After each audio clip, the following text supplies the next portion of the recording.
Hey guys, welcome back to the channel. A beautiful day in central Pennsylvania. Today we're starting on a front yard entrance landscape lighting makeover.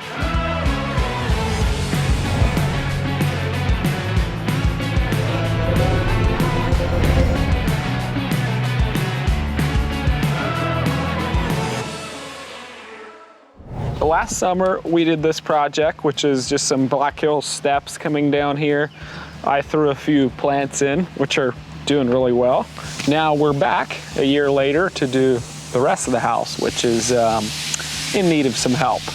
They just did a brand new driveway, which that one needed help as well. It was cracked really badly when we did this, and the asphalt company did a really nice job tying it into our flagstone up there.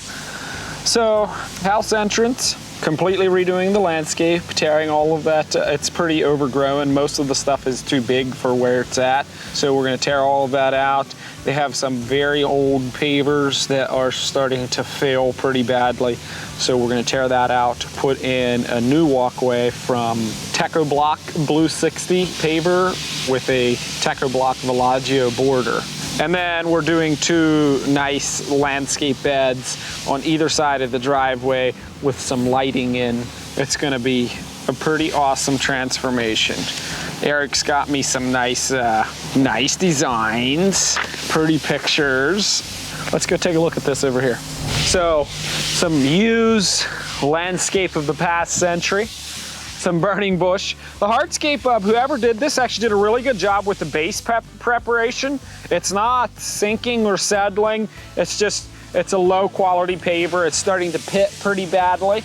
And it's not a good paver to put in a very solid joining material because the joints are too tight, so it's hard to get in a resin sand. This is gonna come out. We're gonna give that a new look. This is a beautiful tree. It's kind of a shame to take it out, but it's too big for where it's planted. I wish I could transplant it, but a tree of that caliber, it's not gonna happen anymore. So that one's just gonna get taken out, but rest easy. We plant many, many more trees than we take out. So we'll take this one out, we'll put a new one in its place. I wish I could move it to my house. Flower bed's gonna extend around here. We're going to do some sandstone boulders here where the grade drops off down there. So outdoor lighting as well, as always. Put up some uplights, some area lights. This place is gonna get a new look. Let's get started.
Boy, it's a warm one today, but it feels good after long periods of extended rain earlier in the month, so it's nice to have a dry job site.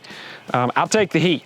Excavation went pretty quickly, easily. It's a very nice tool to come in here and grab up all the shrubbery and all the junk. And with the way I had it set up this morning with a triaxle coming in to bring in my materials and my stone, I just had him sit there while I loaded all the junk on him. And so it made the tear out process quick and easy. So that was nice. And because the new driveway is a little bit higher, all the grades are a little bit different. I'm gonna have to build up lawn in a couple sections. Well, obviously all along the driveway right there. And then because the driveway is higher, the grades here on the walkway are higher as well. So yeah, a little bit of that changing, but that's gonna be easy. Our base for this walkway is 6 inches of 2B clean stone, or number 67s or 57s, I'm not sure. 57s or 67s? 67s. 67s, or 2B clean stone. We use 6 inches of it, and then also I go 6 inches past the edge of the projected patio line, at least. Some places it's more, but I never want, however deep your base is, that's how far your overdig should be on width as well. On driveways, you might have 12 inches of base instead of 6 inches of base, and then you should have 12 inches of overdig as far as width goes. So I have 6 inches deep and then 6 inches out past the edge where the walkway edge is going to be. So our base is in, it's fine tuned. I made sure that my grades are pitched away from the house.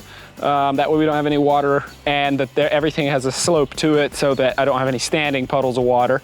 And at this point, we're ready to move in our setting bed, which is what the pavers are actually gonna sit on. We use a number 9 stone. It's a clean stone. It's not a stone dust that has any fines in it. I actually use 1-inch gas line for, I set those with my laser.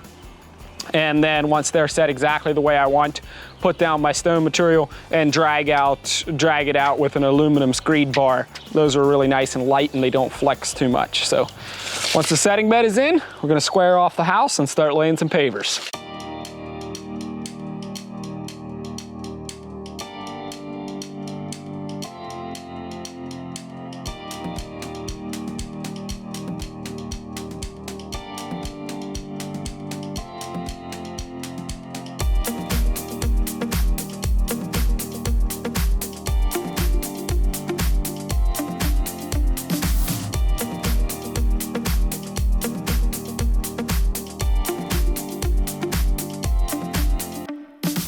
It's a fine day to lay pavers. Nice and sunny and warm. Once our setting bed is in, it's pretty quick. Base preparation, it takes much longer than actually laying the pavers. All I wanted to ensure was that my lines were running square with the house, so measure off of the house with a tape measure and make sure that the lines in your pavers are running parallel with the building, because it looks a little goofy if you don't. You can achieve that with just a big square off of the house and then run string lines. So that's what we did. Laid in this pad of Teco Block Blue 60, and then everywhere I overlay where the actual marks are gonna be, and then when we're finished laying in, we just use a 1/2-inch conduit piece and a soapstone, which is just it's a marking stone, and just go along and play with it until you can see. Sometimes I don't like what we're building, and then we just kick it out with our boot and try again. What's nice about this is you can see the actual shape of the walkway. Make sure that it flows smoothly, that there's no flat spots, that there's no kink. It's a nice flowing curb. And this gives you the flexibility to play with that until you have it exactly the way you want it before you cut anything. In my opinion, it's very important to cut your pavers in place, as in lay them down and then cut them in place, because if you're pulling up and cutting each individual piece, the cuts oftentimes don't flow smoothly from one paver to the next. Like this one is just a 1/16 of an inch off, and then it gives like a jagged edge on it. You can see that each paver was cut individually. So we always cut pavers in place. We lay them down and then we cut. If you're gonna cut them individually, you should at least score them. And what I mean by score is like run your saw in place, run your saw on the mark, and just cut like a 1/16 of an inch deep. And then whenever you're cutting off the rest of the paver with your chop saw, make sure that you don't nick the edge that you cut. That way you get the same results. So I like the way this flows. It's nice and smooth. Get a big landing area out here. I was going for a 4-foot walkway, and I had a, I think it's 5 1/4 border that's going around the whole thing just to provide some contrast. It just looks nice.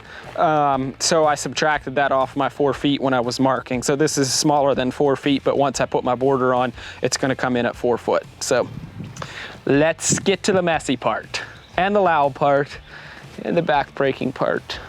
But you need to cut pavers. That's just all there is to it, so let's do it.